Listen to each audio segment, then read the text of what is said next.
Well, to shed more light on this, we have the pleasure to have with us over the phone our dear guest, Dr. Heba Salah, the senior researcher of Egypt's Dar al-Ifta.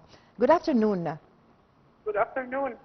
Dr. Salah, a two-day conference taking place in Cairo, the 10th International IFTA conference.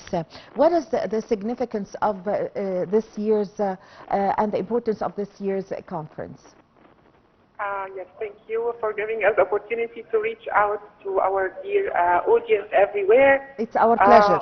Yes. Thank you. And we are just concluding the activities of the 10th International Fatwa Conference, and today's topic is very distinguished and very sensitive. Actually, it is about the making of the competent mufti in the age of artificial intelligence.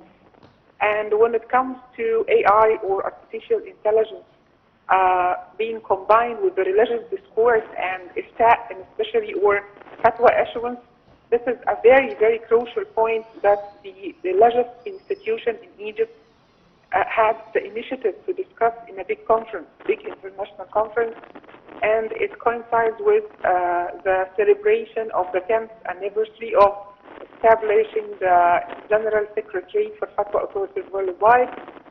So I think the idea of technology and utilizing the modern tools in reaching out to Muslims and people in general, it needs to shed more light in order to help people understand that being a religious person or learning the teaching of your religion doesn't go against using technology or being up to date with what is going on in the world. So this was the main theme or the main idea of the conference that year, and we have so many recommendations that will follow up, inshallah. Yes, Dr. Salah, the idea of the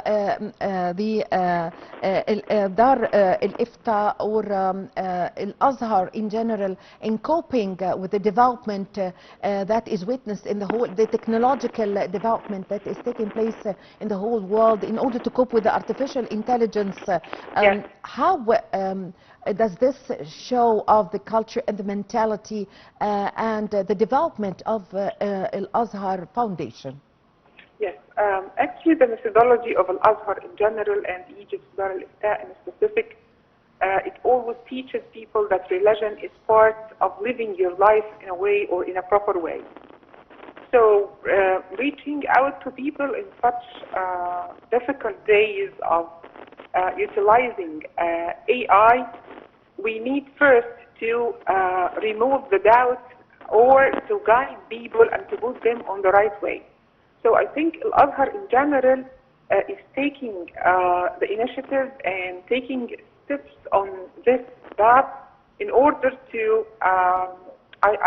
to recommend so many things and so many ways for the people to don't fear or don't hesitate to use technology according to the methodology that guarantees that you will not go astray or there will be no threat to your faith in this age. Because actually, yes, the threat to the faith, reaching out to muftis or fatwa through the AI programs that uses unqualified or unspecialized people, this is the threat that the conference and the Al-Azhar in general is trying to cope with and to deal with in such current days. Yes, Dr. Salah, how would the use of artificial intelligence would contribute positively to the work of the religious men and the scholars?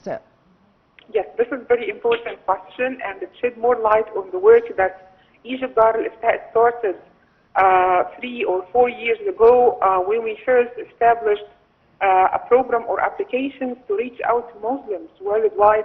We have, for example, we launched the Fatwa Pro application in 2022 in order to let people know that technology can help them reach out to specialized scholars.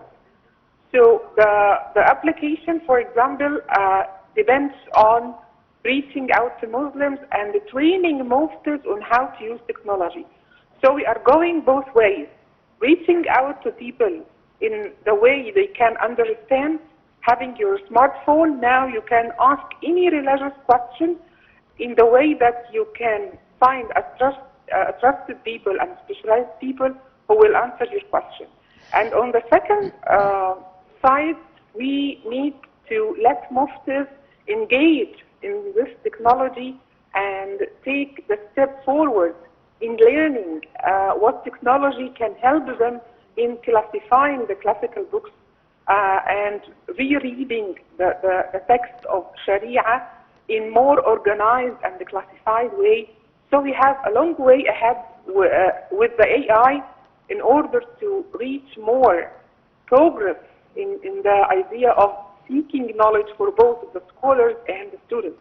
Yes, Dr. Salah, one of the very important things that even President Abdel Fattah al-Sisi always stressed on, which is the religious discourse, and also the Grand Imam of Al-Azhar, Dr. Ahmed al-Tayyib. And yes. Yes, so how can we use the artificial intelligence in the religious discourse, and also what are the negative side for the artificial intelligence in this field? Yes, let us start with the negative side. It is the fluidity of information. We have a lot of information that we cannot be sure whether they are right or wrong, or we can depend on them or not. The one person who can distinguish between what is best for them and what is not are the specialized people. And in the context of reforming the religious discourse, we are talking about scholars and muftis who are specialized in the Sharia-based knowledge. So I think that President Abdel Fattah al-Sisi, His Excellency, was really interested and is still interested in helping scholars in the Azhari and the religious institution in general in order to take the step forward on the path of developing their skills, especially the mufti or the scholar who is responsible for addressing the questions of people based on the Sharia knowledge they have.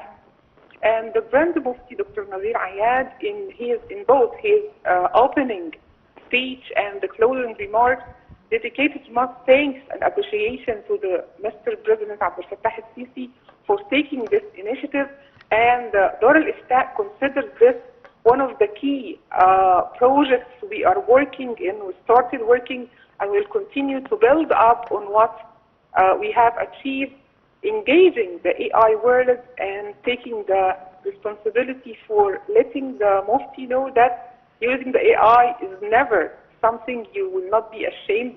However, it's your role to engage this new realm in order to help the people seek a proper, sound Islamic teaching. Yes, I thank you very much for your time. Thank you also for your valuable information. Dr. Heba Salah, the senior researcher of Egypt's Dar al-Ifta. We really had the pleasure to have this phone with you. Thank you very much for your valuable information. And with this, my dear viewers, we come to the end of this episode of our program Cairo Local Time. My name is Amal Mukhtar. Thank you for watching.